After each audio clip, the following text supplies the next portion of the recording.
30 ล้านงัว2ตัวคำบาท1ว่าเป็นว่าตาย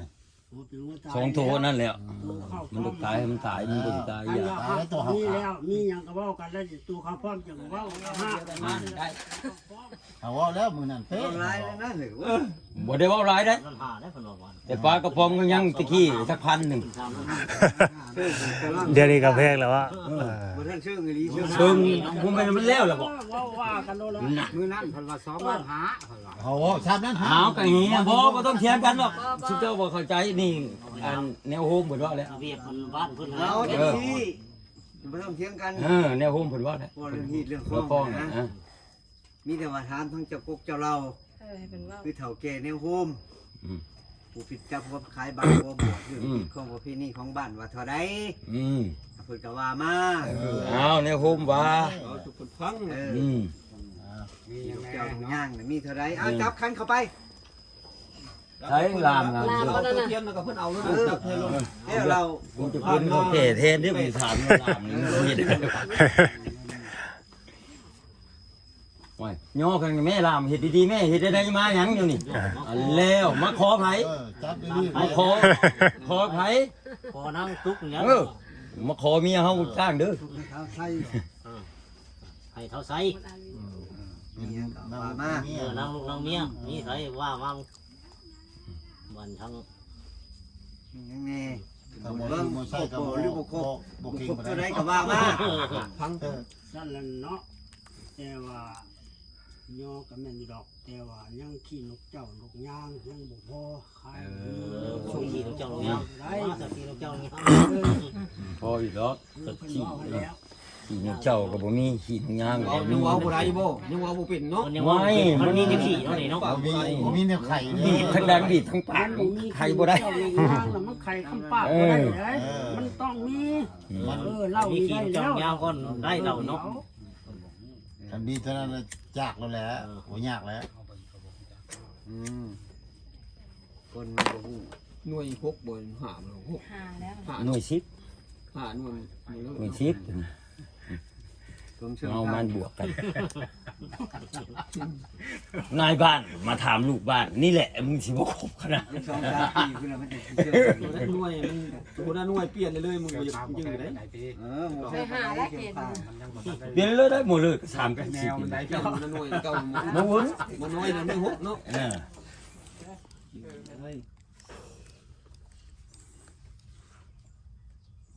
พี่นกเจ้าขนาดเนาะ อันขี้นกยังประเทศ ใช่ เป็นอะไร มีขี้นกว่ากูเป็นเนาะมีขี้นกเป็นนกยาว มันเป็นขี้นกย่างนี่นกขี้นกเจ้าจอกเทศ หวานนี่เต็มเหนียวแล้วหวานขี้นกเจ้าเนาะ ยังบ่ได้เชื่อเจ้าก่อนสิเบิ่งก่อนมันเถื่อมันมินบ่คือมันหอม มาโคตร มันครบเลย ม้อยเส้นผู้ปวดคอยแล้ว ครบแล้วก็ตึงขนาดมันเหลือกระชง เอามาโลดก็ได้ไปมันบ่พอตื่นตามหลังมันเหลือ เอารถ เอาเลยหวานนี่ อย่าลืมนะว่าเว้าแล้วเลยส่งขึ้นมาแหน่จังหน่อย อ่า แสดงจากล่างจังได๋ เนาะตั้งแต่แม่เจ้าละมาขอลูกขอเมียเนาะขอนั่งตุ๊กเวลามาขอนี่ก็บ่ได้มีปูนในเราบ่มีตอนในข้างบ่สิตามคืนบ่มีบ่มีปอดครับมันยังมี บ่มีหยังแหละ ปอดครับเอาปอดครับเนาะคั่นมีแล้วก็นี่ก็ยิงเลี้ยงลูกยิงก็ไว้ท่าซ้ายเลี้ยงไฟก็ไว้ท่าคาบท่าไข่เนาะ เรียกว่าถาม สิว่าฮีดว่าคลองก็สิบ่ว่าหลายเนาะเดี๋ยวว่าค่าดองรวมทั้งหมด30 ล้านงัว2ตัวคำบาท1ว่าเป็นว่าตาย สองโทนั่นแหละมันตายมันตายมันบ่ตายอย่า มีแล้วมีหยังก็เว้ากันแล้วตัวเขาพร้อมจังเว้าตะห้าเดือนตัวเขาพร้อมบัดนี้เข้าพักสู้มื้อนี้ก็เข้าพร้อมมื้อแต่งนั่นแหละก็สิเว้าให้ฟังเอาชากับชากับ เอาต่อขึ้น 30 ล้าน บอกขึ้น แต่เจ้าก็คันว่าบ่นั้นแต่เจ้าก็ย่อคันกับขอขึ้น ขอขึ้นนะโอ้ลงบนรถได้ลูกสาวของผู้งาน ขอนำ5ล้านงัวส่งมาตัวนึงนี่แห พอ ละ แล้วจังว่าเว้าถึงหูเฮาก็ชงว่าถึงหูเฮาเบิด เฮ็ดได้สูบหน่อยค่อยล้มแกนฉันอยู่คน แต่ นึง พ่อก็ว่านะแม่ผมเป็นลามก็ว่าแล้วมันก็ขึ้นอะไรก็ว่าคน คอน้ำบ่ แล้วต่อขึ้นได้ บ่ได้คอขึ้นดี เป็นแน่ ธรรมดามันก็ขึ้นอยู่แล้วผู้ชายเนาะ เป็นสาวมังตายแล้ว สั้นกับสีว่าใหม่เนาะจิตคลองสอดทั้งหมด25 ล้านม้วน2ตัวคำบ้านนึงคือเก่าต่อขึ้น 30คนนี้ ต่อ สองดอกเลยนะ แล้วเอา จะเขียนได้มือ พ นี่ อแล้วก็เอาคันบ่พอก็เว้ากัน มือนี่นั่นมือมาขอมือนี่ เอาขอมันได้ ได้ ช่วง ได้ เชื่อ แต่ ได้ เว้นตกดินน้อยเลย ช่วงเชื่อได้เนาะ ขอจนได้วะ จนได้ เชื่อชามแล้วเลี้ยวนะ สามแต่ไม่ได้สามเทือนก็ได้ติดต่อขึ้นเลย เลี้ยวเจ้าขอขึ้น ต่อขึ้นไป เป็นได้โอกาส3เทื่อ โอ้ตัวนึงเนาะ เอาเอ๊ะ 20 ล้าน เป็น3คนเลยได้2เชือตัวในท้องผู้นึง แม่น งัวเป็นงัวตายคำบาทนึง ยังเมื่อยยังสั่นอยู่นี่ อันนี้แหละ โอ้เมาเหล้าจนเขาเลย ยานให้ คนกินกับคนไม่เมาเหม็นมาก เย็นแบบมีเนาะ งัว2ตัวงัวเป็นงัวตายแล้ว ในบ้าน นี่ มัน แหละ แล้ว เลิกเย็นนะ น้ำกันนี่แหละ ก็เบิ่งสภาพปากนี่แหละเห็นบ่ คำถ้าเจ้าสิขอบ่หรือบ่ขอก็เว้ากันไปเนาะเว้ากันแล้วกันนี่เว้าต่างลูกต่างหลานเนาะกันเว้าให้ลูกหลานถูกต้อง ยังบาทหนึ่งด้วยเนาะ แล้วคำบ้านครับมันเข้าพร้อม2 สลึงมาแต่งก็เว้ากันหรือว่าสิเข้าเม็ดบาทก็เว้ากันนั่นอยู่นี่มันนกให้พังเลยเด้ เอาจังซี่ซะว่าทางลูกทางหลานจะเฮ็ดได้บ่เป็น ขนาดบ่เป็นนั่นนี่เนาะ มือสุดท้ายหน้าที่สุดท้ายแล้วรอบนี้ ว่าบัดนี้เด้อ เดี๋ยวว่าบ่ให้ว่าคือโทรทัศน์ได้มือนี้นี่มีขันหามาห้องมาขอทั้งลูกทั้งหลานนี่แหละก็ว่ามักลูกมักเมียมักพ่อมักแม่ได้เดียวนี่นั่นคู่แข่งหาคู่ค้าเขาแล้วปุ๊บเขาลงกันย่านหาปุ๊บเขาป่าย่านเชื้อกินจักสิมาตามหีตามคลอง คือคนนี้ ไปให้มันถือมันต้องได้บาทนี่มักพ่อมักแม่มักเอื้อยมักน้องมักทั้งดินดอนฉานเลื่อนชานบ้านบอนแล้ว มักฮอด มักทั้งหมอนมันหมู่ของเถิงบอนที่นอนว่าจังสั้นชัก มักแต่เมียบ่ ที่ได้ขอน้ำพ่อน้ำแม่น้ำอ้ายน้ำน้องน้ำโคตรน้ำวงนี่แหละ15 ล้านงัวนั่นว่า2ตัวละหับแล้วคำนี่ขอเป็น2 สลึง เอาเท่านั้น เอาจังสั้นชักเสียได้มันบ่มีตัดตีนตัดได้มือคุ้มชีนพุ่นกับพี่กับน้องทั้งใดกับบ่มี เอาให้เป็นหีเป็นข้องชำนั่นถ้าสิบ่ได้บ่เฮ้ย พังเบิ่งก่อนคิดเบิ่ง มันจะดำดอกนี่แต่ให้เจ้าเว้าว่ากันแล้วเด้อดองเด้อให้เจ้าเว้ากันค่อยเป็นเว้าฮีดเว้าคล้องให้เจ้าคันค่อยเว้าค่อยเป็นผู้เว้าเงินเจ้าเป็นผู้เสียสมมุตินะให้เจ้าปรึกษาว่าเห็นเดียวนี่ได้กันแนวแล้วซ้ำนั้นซ้ำนี่แล้วก็ทั้งนี้ก็ถึกทั้งนั้นก็ถึกก็พักกัน ได้เรื่องแล้วนะ ได้เรื่องบ่ กินนะ ได้เรื่องบ่ดูจะมาเฮาดูได้ได้เรื่องนะ เจ้าเว้าถึกกันแล้วกันได้ เอาตามหลักปกว้าวแล้วตัวได้เรื่อง ซ้ำนะจังหวะ เอาเจ้าเว้ารถ แล้ว ได้หรอไอ้นุ๊กว้าวซ้ แล้ววันล่ามพุ่นว่านึกคอใส่บานไก่ งัว2ตัวนั่นงัวตายงัวตัวนึงก็บัดเข้ามามอบแล้วก็พากันกินน้ำกันงัวดอกนั่นน่ะ บ่ว่าจะกินกับเมื่อรถก็สิข่อย เอาไว้บ่ที่นี่ทำเอาตัวนั้นไปเนี่ยถือก็ได้ไปเนี่ยบ่ถือก็บ่ได้มันก็มีกองไหนแต่ว่ายิงส่งชายจงห้างไว้กลางเขา ไปแนวได้ก็ได้ ไปแนวบ่ได้ ไปเนี่ยบ่ได้คือกัน คือกันบ่ว่าแต่ยิง นี่ ได้ แต่พายเคยบ่พายไปนี่คือกันใน2คน เพราะว่าเรื่องของพันนี่เนาะบ่มีไผ100% แม่ แต่บักเฒ่านั่งอยู่นี่ยังบ่ทันได้ว่าหัวเราะอยู่ แล้วเถื่อมันเสียมูให้เขาอีก เป็นไปทำไมนี่ก็ย่อ คำว่าคำบักซีเรียมมาใส่แล้วเนาะ ย่ออะไรก็ย่ามันเขาจะป้ามันป้ามันฆ่าไปฆ่าพ่อฆ่าแม่ แนวมัน เขาเอาถือกันแล้ว อันนี้แหละจังหวะของพันนี่นะบ่มีไผ100%จักคนดอก แต่ยังคู่เนี่ยวัดยังมีคิวบ่มีจะได้ ผมบ่มีก็ยังชื่อเวนชื่อดีโอ้ย แนวนั้นเอาแล้วมาเว้าเรื่องการเข้าพ่อมึงดู เขาพร้อมมือขอมือสู่ขอนี่มือผักสู่นี่ เอาพ่อมือ มื แต อก แดง มือแต่ง เออ เอาผัก สี่ สู่ สองจังว่า 10 ล้าน10 ล้านเนาะ 10 ล้านของพ่อมือ ผ แต่ง มมือแต่ง เข้าภาคสู้มื้อนี้ มื้อนี้ 5 ล้าน ผักสู่ คันภาคสู้ได้คันว่า 5 ขอภาคสู้คันว่า ขอ ข ภา อ คสู้ จะซื้อก็บัตรแต่งแล้วก็10 ล้านเข้ากับคำ2สลึง อยู่ นั่นแหละ ก็อยากว่าแล้วขอมันคือมือแต่งพู้นแล้ว มือแตก แล้วมือผักสู่มีแล้วบ่มีก็ต้องหน่อยหนึงไหน บ้านนั้น บ่ได้ไหมตัวนี้ แต่งก็แม่นจะดอกเบ้า หรือว่า บ้านนี้ สิ ธ ได้ รรมดา บ่ มันขอภาคสู้นี่ ขาด ค บ่ น ได้ อยู่น้ำกันแล้วมันต้องได้เงินเข้าภาคสู้ไว้ บ่ได้ ขอภาค อันนี้เงินอันนี้มันบ่เกี่ยวกับมันผักสู่ยังบ่มีเนาะ ขอกัน ขอ ตามร้านหนึ่งสองร้านสาม ยังต้องให้มีได้ จักล้านครับ ก็บ่มีแล้วแต่ว่ามันช่องนั้นหาก็ยังมาเพิ่ม เอาบ่มี บ่ ก็ มีก็ ก็อิงตามแล้ว ก็อีกตามว่ามื้อใดแก้วดองสองชั้น2มื้อบ่3มื้อก็ว่ากัน ว่ามันถื มันต้องให้มันมี แล้ว คำบ่ฮ้อน5ล้านคือว่าค่าดองเท่าใดมันบ่พอเลยบ่ได้ลมให้ได้ เข้า เงินผักสู่ เข้าฟ้องเข้าภาคสู้มีเงินเข้าภาคสู้ แม่นบ่ตีดอก เออ เฮาก็ต้องได้วางดาวว่าจังซั่นนะ มาดาวเลยที่วางดาว วางดาว แบบนี้เด้อดองคำบ่ฮอด5ล้านน่ะถ้าเฮาบ่ได้ลบได้เท่าใดเท่านั้นได้มื้อผัก เฮ้ย สู้ ก็จะ บ่ เผาอโหจี บ่แม่นแนวนั้นแนวนั้นแนวนั้น มีหยังก็ได้ ทำ5ล้านเลยลบให้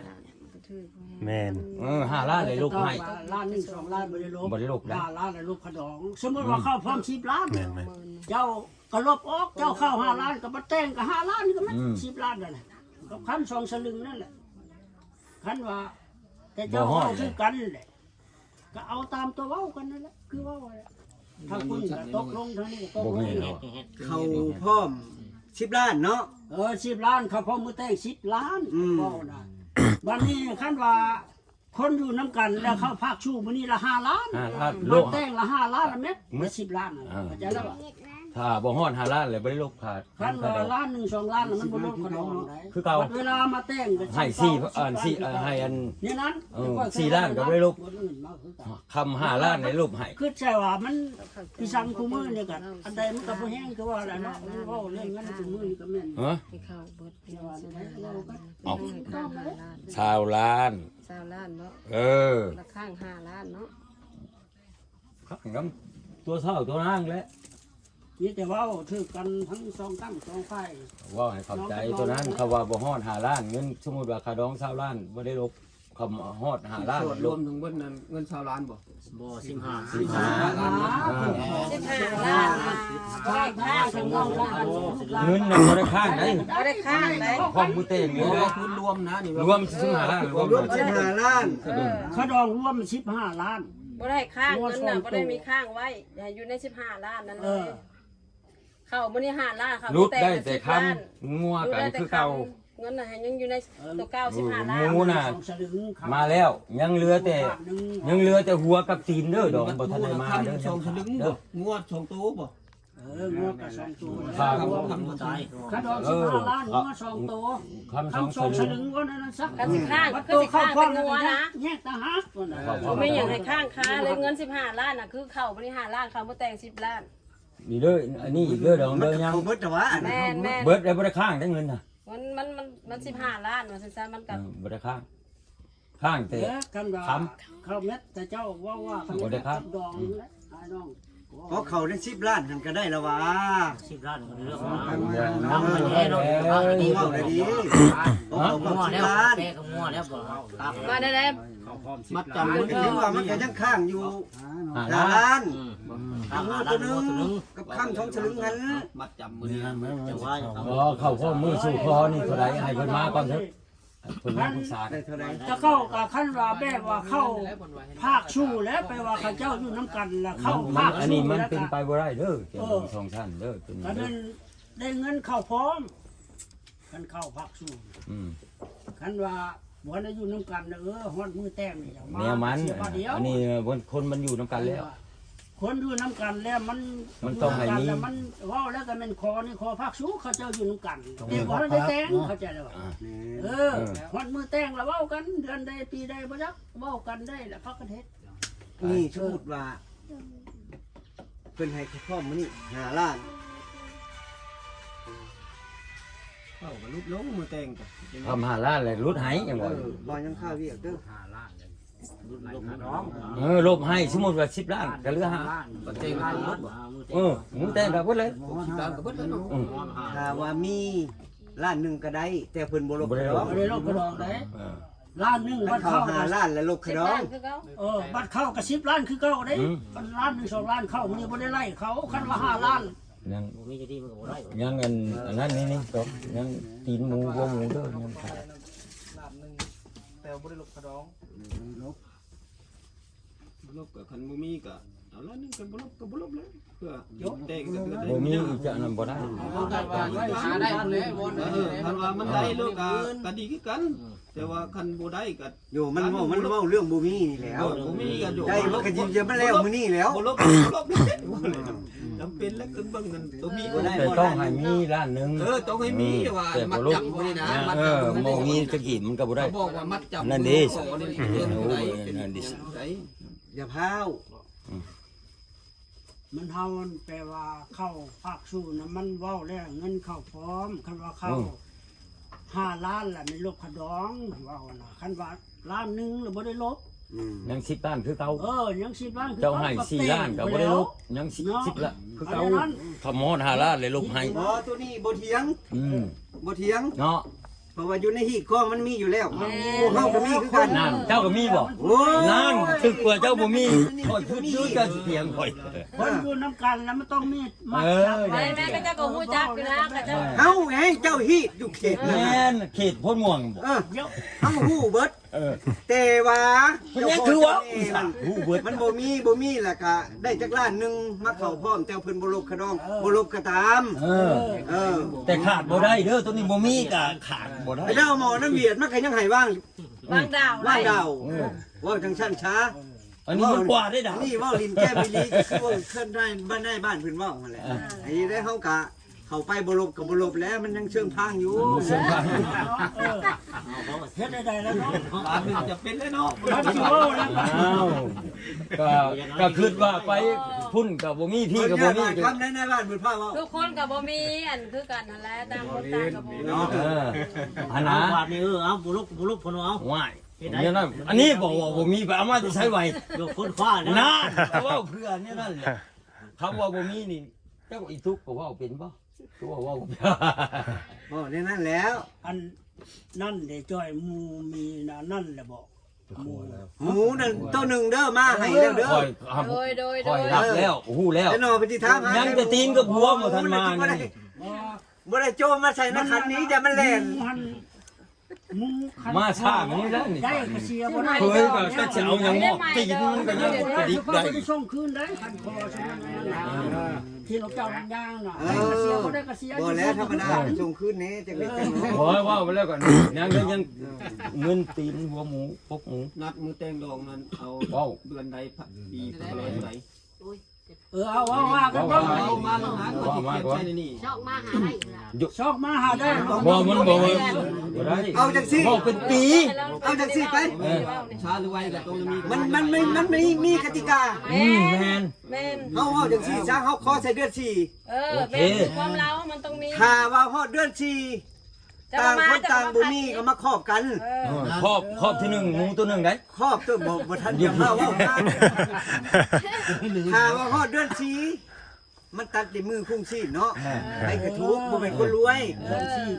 มาครอบกันโอ้ยขอเป็นเดือน 3 เดือน 5 เดือน 6 ไปก็ว่าไปเนาะ เดือน6บ่ดองเอ้ยฮอดเดือน6ยังบ่ได้แต่ง ถือว่างัวตัวหนึ่งก็เงิน3ล้านมากินฟรี บ่บอกนั่นแหละตัดติกามันนั่น เพ น่ะ ราะว่ามันกติกา แม่น บ่แม่นว่าเว้ายามบ่มีมันก็บ่มีไผมันก็บ่มีแต่ว่ามันแก้รอย ถึง มันมี เจ้า ข้อให้แนะนำ เดือนชี้ เรื่อง วัน ที่ นี้ ข้อ ท่าน น่ะ มันบุทุบท่านก็ว่า มีหยังก็มาว่ากัน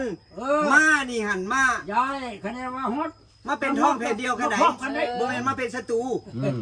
บ่แม่นเป็นศัตรูคู่อาฆาตหยัง มีแต่ว่าเว้ามีหยังบ่ถือมันต้องกันว่าโอ้มันบ่ถูกบ่ทันก็สิเฮ็ดได้มันปาดในมือผู้สิ้นสิเฮ็ดได้ก็ห้องคอย่อมือกันโอ้มันบ่ทันแล้วเดือน4นี่ดองเอาได้กันแน่ขอเป็นเดือน6ถ้าบ่ได้เดือน6เขา ว่าแบบคือเจ้าว่าเขาทำ มันแนวนั้นเรื่องนี้นั่น คำว่า เท่าไปมาหาได้ เขา จัก คำเดี ยาย ม ว ได้ บ่มีไผอีกดอกลมผู้สาวยังหลายขึ้นจังได้นอนนำ มันจะรอกสองมาหาได้เฮากะ เออค่อยก็ว่าบ่เป็นว่าค่อยคือเจ้าซื่อๆ ร ดอก ถเดือนสี่แล้วก็บ่ทุกบ่ทันแล้วก็ ว่ากัน ว่ากันได้ เดี๋ยวนี้ล่ะ แต่ทั้งนี้นะเว้นนี่เด้อดอกเขาว่าตัดสิกาทั้งนั้นแหละค่อยสิเอาทั้งนั้นเลย นัดสองเทื่อแหละเงิน3เท่าไรก็งัวเท่าไรน่ะฟรี คันยับเปิดเดือนหก บาทนี้ ไปแล้วยังต่ออีกเดี๋ยวมันคันความ บาทนี้มาว่าไม่บาทนี้ ความปีมันไม่ได้ป้านเลย ครับเด็กบ่ได้เข้าพร้อมเนาะ ความ ว่าไม่ได้ บ่ บาทนี้ แต่ง2สลึง คำของผม ตัวนี้มันจบแล้วเนาะ กับเงินที่นะตัวนี้ว่า เดือนสี่ แม่น เดือน4 เดี๋ยวเอาข้อมูลแจ้งคำ แล้วเพิ่นสิอ่านมาฟังบ่ถูก บ่คำน่ะข้างกับงัว คำข้างได้พน้อง ทางบ่แม่นมือแต่งแล้วเพิ่นเขียนแล้ว ยังอยู่5ล้าน กับคำ2ฉลึงกับงัวตัวนึง ตัวนึงเนาะ ข้างไว้ ทางในบัดปลาหางจมูกเลยคำ เออ โอ้ย ได้ มัน บ่แม่น ต้ ว่า องใส่ ป้อน ครั นะ บนะ เขาพร้อม10ล้านงวดตัวหนึ่ง มีแต่เงิน10ล้านได้มือเขามือเตะลง ว่าก็ดองมันก็พูดดองชื่อพักก็พูดค้ำเพราะว่าข้างค้ำน่ะเงินขดองก็ขยับขึ้นนี้ บ่ได้ไล่ตีนได้ไล่ บ่ได้เต็มกับข้างไว้สมมุติ2สลึงถ้าพ่อมือแต่งสลึงนึงยังสลึงนึงไปยังพอไผนี่สิไปข้างเนี่ย ข้างไว้มันบ่เป็นแล้ว เขา เอาไปนั่นบ่ ได้ เอาไปนั่นบ่ดอกพูดว่าสิไปข้างเบิดเฮ็ดได้ค่อยว่าสิแต่งให้ร้านสาวมือแต่งอยากขี้ไล่กับสลึงยังได้มันของนะ เขาหาหุ้นก็บ่ได้ ตักคำว่าถือคู่ก็อันที่หากับเอาก็มี เจ้าไปซื้อของในตลาดผู้ใดว่าบ่ม่วนบ่ซื้อหัวมันเนาะ เอาแบบเดียวกันแหละนี่ก็ได้ว่าเป็นตะสั่ง ม่วนได้โยกรักซื้อได้บ่ มันจะขอเบอร์มันพร้อมพูดแล้ว คำชองสลึงเนี่ยกะบัดเข้าบงเม็ดกะเว้ากันถึงกันแล้วกะแล้ว ว่าเม็ดเด้ดองว่าว่าเม็ด คนเม็ดได้สวัสดี รถแล้วไปบ่เข้าใจบ่แม่น เอาบอกมามีอะไรแน่ ตีน หมู ตีนปุ๊กตีนหมู เอาตีนปุ๊บตีนหมู หมู ปุ๊กหัวหมู ตีนปุ๊กหัวหมู ก็ได้ปุ๊กหัวก็ได้ บ่ได้แล้ว หัวหมู ดัน แหละ ตีนมันมา แล้วชุดเจ้ามาสาตีนเวนหัวเวนนี่มันขาดนี่ เขากำลังคอยไปท่าเบิ่งกระดาษบ่ มันปุ๊กหัวหมูแค่นึงบ่ลายดอก นึงพน้อง อันนี้ก็บ่มีก็บ่ได้ของ ของแนวของคนนี้ก็มันคงทุกคนดอก เรานี่ไว้กินผู้เดียวบ่ในบ้าน จักแล้วชุดเจ้าเอามาก็ เอามอบเป็นของให้เจ้าเลย มอบก็จ้าชุดเจ้าเป็นเอามาก็ชุดเจ้าเป็นคนเปิดคนเสนอ หมูนี่เรียบร้อยแล้ว เราว่ายังก็เจ้ากกพาเราเจ้าเราพากินห้องเป็นบ้าบ่เราบ่ได้เสียใจบ่ได้ได้หมอนี่ให้หมอน่ะเฮ็ดก่อน เอาคือเลย เงี้ยเลยล่ะ เอาให้เจ้าดิ เอาให้ก็ย่าเจ้าเอามาบ่แม่นเหล้าค่อย เนี่ยเย็นก็จะอยู่ใส่ย่อ น่ะนี่อ้าวบุญมืดนี่ซ้ำตัดเอาเถอะ แล้วพอหิวมาล้างนึงเขาแก่พอแห้ง เอาว่าแม่บังดูแนวอื่นมีหยัง อันว่าเพื่อนอันนั้นนี่แต่งไผ่แต่งมันเด้อฮีดเด้อฮีดดำของผีไปกินยัง เอาไผเอามัน ทิศบ้านนะทิศเมื ฮิ อง ตคองฮิตผีสุเจ้าก็สุเจ้าเอาเอง เดี๋ยวนี้ถ้าเจ้าเว้าฮีดนี่แต่งไผแต่งมันเนาะ แม่น ก็เห็นดีแต่ว่าแม่นเว้าเรื่องฮีดแต่เว้าเรื่องไผเหยียบเพื่อนยา อืม คือทางนี้มีหยังแหน่ อืม บ่ทันเว้าเรื่องฮีดได้ เออ ฮีดแล้วเฮาแต่งเอง อืม แต่ว่าธรรมดามันนั่นลูกไผ่มือเฮือนยาน่ะก็ต้องมีแน่ เออ เพราะว่าสิครอบลุมค จัก รอบถึง มึงเมื่อตัวไหน บ่ให้พิษลุมผ่านถึง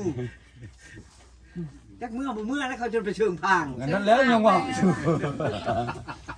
เอายิงตามเว้ากันแล้วจะเข้าเรื่องฮีดแต่งไผ่แต่งมันเพราะว่าว่ากันฮีดดำของผีขันน่ะก็สิให้เจ้ามาแต่งจะค่อยแต่งเจ้าก็เว้าอันนั้นอันนี้หลายอันนี้แต่งไผ่แต่งมันแล้วเจ้าเคยถือเลยเจ้าก็เฮ็ด แนวนั้นมันจะ ชาวบ้านมาเหยียบพื้น เรา ยา เพิ่น มีโอน มา น้ เฮา อย กินก่อนหมูแนวใด ไม่ยินอยู่ เจ้า บ่ ก็เอาปุ๋ยไปร้อนบ่ใส่ไปจับตายก็ให้หมูตาย ให้มาเหยียบเพื่อน มีขันหาขันแปด มีไก่หนึ่งโต สินพื้นเพว่าบ่มีบ่ มีชินพื้นแพ้ว่า อืม สากนอนให้มาเหยียบเพื่อนน่ะ อืม แต่มีเงิน2 ล้าน มันก็แน่มันแหละ เงิน2 ล้าน เร็วหลายจังมัน ทางรักได้จ้ะ เงินของมันเด้อ สองล้านเนี่ย บ่เท่านั้น บ่ได้หิรถบ่ได้ได้ ห คือเฮานี่ก็มีแต่ โอก็มีได้โอนึงไว้ ค่อยๆนี่คันว่าไฟมือเหยียบเฮือนก็นี่แต่ว่า แม่น ไก่ตัวนึง คนเฮายังคิด แล้ว เป็น ก็ น้องเป็นดองกันไปหามา ใส่ผ้าเข้าผ้าน้ำไม่คือผ้าขวัญผ้าเข้าผ้าน้ำมา ต ใน กมัน นี้ งามเขาออกกัน ไอ้มาเฮือนมาซานได้สันซี่ล่ะบ่ให้ตื่นในท่วงมีก็อยู่ในเฮาเอากันแล้วแต่ก็บ่ได้ว่าอันนั้นนี่คันว่าพื้นว่าลายก็ลายเนาะคือว่าแล้วเนาะมันคือเดียวกับขดองนี่แหละคันว่าก็จะได้ลายได้ปัดทั้งนั้นก็บ่มีทั้งนี้ก็บ่มีบัดนี้ บ่อยากได้หลายอยู่ดองทั้งนั้นเพิ่นว่ามาผ่านมือก็เจ็บปาดทิ้งก็เจ็บแหละจักสิเว้าได้ล่ะ กล้วยก็ ว่ากันมันถึกซะ อันนี้ก็ว่ามันถือกัน คือจะค่อยเขาก็ถามไปเหยียบเพื่อนในใดเขาว่าเท่าขั้นว่ามาเหยียบเพื่อนกับมีไก่ตัวนึงแล้วก็พาเข้าพาน้ำมาแล้วหักผูกคอตอกแขนให้เขาแล้วก็แล้วจะค่อยขั้นว่าสิถือลายกับลายคือว่าแล้วเนาะเขาก็เฮ็ดไปมาแล้วไปนั่น ว่าจังไดนะดอง ว่าจังได๋ เพราะว่าจะว่านั่นนะขั้นว่า เคย นี่ สิเอาแบบนี้แล้ว ขั้นว่านี่เงิน2 ล้านนี่มันบ่ได้น้อย บ่แล้วเงินค่าดองลูกเหลือ8ล้านเลย เอาได้ที่บ้านบ่แต่ตามที่บ้านแล้วเขาสิเว้าให้ มันเหมาะสมหมดแล้ว ว่าแล้วเนี่ยมันพอดีพองามนี่น้องมันเกิด อัน แล้ นี้ ว เป็นที่ของเขาของแกเป็นที่บ้าน แต่ว่าไปแต่งที่โตแต่ว่าในประเภทนี้บ้านดื้อลองให้ฟังมีขันหาขัน8สิ่งพื้นแพ่ว่าไก่ตัวนึงเงิน500,000เมื่อเท่านั้น ไปเดี่ยวเพื่อน ว่า ได้จอย เอาจอย ฮะ มันว่าแล้วนี่ว่า เฮาที่หักคันบ่มีก็ให้เขาหาฮอดหาแสนจังมื้อเหยียบเพื่อนน่ะก็บ่มีบ่ต้องไปเหยียบ ของบ้านได้นี่แต่ว่าแต่งที่เจ้าแต่ว่าเอากติกาของบ้านผมไปหาเป็นหยังเขาจะว่าแบบนั้นถ้าว่ามันล่วงเกินหลายแล้วบ้านเป็นคนตัดสินให้นะ ได้ ที่ช้ำความซอยพูดกับบุนี่พี่กับบุ แล้วบ นี่ นตีต่อ ก็คือเทียนกันแน่ไหนกับคนเขานี่อยู่ในกำมือเขานี่ เพื่อ นะ จะเจ้าขออันนี้ก็ว่ากันชื่อกันแล้วก็แล้ว ทีดีเลยน้องเอ้ย เรื่องฮีด แม่ว่าในบ้าน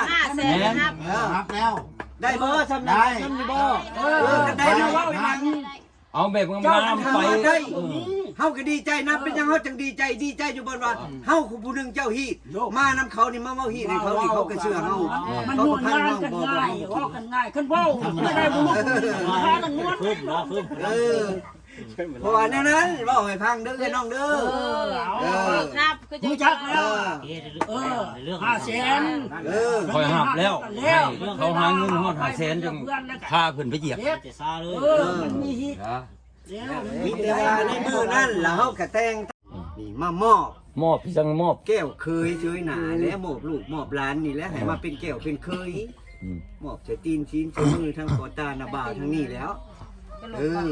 พิษพ่อขากับให้ตีให้แล้วให้บอกให้ช้อนทั้งพุ่นกะบ่ท่านได้ถิ่นได้ป้าตกน้ำก็ยังงมตกต้มก็ยังคั่นแต่ว่ามอบมาทั้งนี้ทั้งนี้ปิดผู้เบิ่งผู้แย่งปิดเมนเดนเพียงไปบ่ถือช่างย่างบ่ถือห้อยต่างให้พ่อให้แม่ทั้งนี้เป็นผู้ มอบผู้ช้อน ภาคปากจาเป็นผู้เว้าผู้วาเนี่ยได้มันสิดีในนั้นได้เอา บ่จักหยัง หับรู้ได้เขาว่ามอบเคยนะหับรู้เขามอบน้ำอุ่นอย่าเข้า และเฮ็ดยังไง สั้นกะ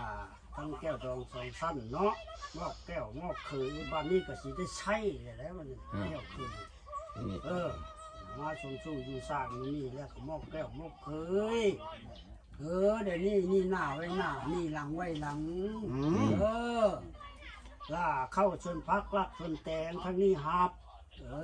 มาสู่ลูกสู่เมียไปบ่สร้างย่างบ่งามทางนี้ก็สิบอกสิสอนเอาคันเรือบ้าว่าหัวแล้วก็สิได้คืนฮอดพุ่นได้ดอก ก็สิไปฮอดไปถึงอยู่จักเทื่อ2เทื่อยังบ่ได้มอบให้ดอกยังเป็นห่วงลูกเคยอยู่ เนาะในบ้านเจ้าก็มักแบบเดียวกับข่อย ยกเทียนกันได้เหยหักได้ได้ บอกบ่รอดคันบอกบ่รอดช่วยบ่ได้เลยไม่ค่อยสามารถทั้งง่ายทั้งน้องที่เจ้าเนี่ยนั่นแหละเด้อ เข่าชวนพักหลักชวนแต่ง หับข่อย หลักมกจกคอแต่ลูก ทางนี้หับ มีสีแล้วไว้หลังถ้าได้เมียแล้วนี่ยังไปสีพุ่นเลยหลังเป็นคนหับนี่เขาจะว่านี่กินไว้สีไว้หลัง แล้วเราจะอ่านทุกครั้งเด้อ อ่านก็เป็นเช่นนั้น เส้นมันถึกเลยกัน นึงตัวนึง ดีๆลูกพ่อจ้าเลย นี่สี่แล้วไว้ละว่าสี่นี่แล้วเมื่อสี่ผู้เก่าเลยไว้พุ่นคือเก่า ตั้งพ่อจ้า สาธารณรัฐประชาธิปไตยประชาชนลาวสันติภาพเอกราชปไตยเอกภาพวัฒนธรรม เจ้าตอบว่า แข่งสวรรณเขตมุนพรบ้านดงมะเนียวบทบันทึกการสู้คอหรือการมั่นหน่วยห้าอิงตามพิธีของประเพณีลาวและความ จังหน่อยจังหน่อย ของผู้ 10 บ่า นาที สาว สักทีแล้ว บทบันทึกการสู้คอฉบับนี้เฮ็ดขึ้นที่เฮือนของทานจอย เวลา 8:00 นในวันที่20เดือน6ปี2565บ้านดงมะเนียวพรแข่งสวรรณเขตโดยมีอำนาจการปกครองบ้านและเฒ่าแก่ทั้งสองฝ่ายเจ้าสาวและเจ้าบ่าวก็ร่วมระหว่างชาวไซอายุ20 ปีเนาะไซชาวเนาะอายุ20 ปีอาชีพชาวนาเชื้อชาติลาวสัญชาติลาวอยู่บ้านแกงเฮ็ดเมืองไซบุรีแขวงสวรรณเขตเนาะระหว่างนางตุ๊กอายุ18 ปีอาชีพชาวนาเชื้อชาติลาวสัญชาติลาวอยู่บ้านดงมะแงวเมืองอุดรพรแขวงสวรรณเขตเท่าแก่ทั้งสองกรรมสองฝ่ายได้ตกลงเห็นดีเป็นเอกภาพกันในการชูคอดังนี้รวมค่าสินสอดค่าดองเนาะทั้งหมดเป็นเงินสด15 ล้านกีบเป็นวัตถุคำ2 สลึงงัว2 โตเนาะมัดจำค่าสินสอดเป็นเงิน ล้านหนึ่ง สด1 ล้านกีบหมู1 โตเนาะมือมาขอมาอย่างนัดมือแต่งดองเดือน4ลาวปี2016แม่นจะได้มาแต่งดองมือแต่งดองแม่นจะได้โอนเงินหรือทองเงิน10 ล้านกีบคำ1 สลึงงัว1 โตยังค้างไว้นำตัวเท้าเงิน5 ล้านกีบคำ1 สลึงงัว1 โต ถูกบ่ ถ้าหากฝ่ายซ้ายบ่ปฏิบัติตามบทบันทึกฉบับนี้ฝ่ายหญิงจะบ่ส่งสินสอดให้ฝ่ายซ้าย มันก็ใช่ทั้งผู้ ถ้าหากฝ่ายซ้ายถ้าหากฝ่ายหญิงบ่ปฏิบัติตามบทบันทึกฉบับนี้ฝ่ายซ้ายบ่สามารถเรียกร้องฝ่ายซ้ายสามารถเรียกร้องเอาสินสอดนั้นคืนได้ มันก็พูดมากใน บทบันทึกฉบับนี้ได้เฮ็ดขึ้นโดยทรงหน้าอำนาจการปกครองบ้านและเฒ่าแก่ทั้งสองฝ่ายเจ้าสาวและเจ้าบ่าวบทบันทึกฉบับนี้เฮ็ดไว้เพื่อเป็นหลักฐานและถูกต้องตามกฎหมายเนาะถูกเนาะ ถูกแล้วว่า จะได้บ่ ถูกบอกบ่ถูกแล้วก็บอกเพิ่นเสนอแบบไม่ดีแล้วก็ มากับเข้ากันแล้วเส้นสัญญาณให้เจ้าให้ก้อยเสียแล้วก็แล้วมีงานเขาอยู่น้ำกันก็สบาย มันยากตัวเขาบ่อยู่นํกันนี่แห ไป ละ อยู่ทางใดคือบ่เห็นมานั่งว่าคือไปเล่อยู่ตึกลูก บ่เอาเพิ่นจะมา ทุกชายขึ้นมาเลยพี่แกมันขึ้นมาเลย แล้วก็พยานใช่เลยใช่พยิงส่งใบเด้อ สิใส่ละพยานใส่3 คนใส่ไฟก็ใส่รถพยานมันต้องมี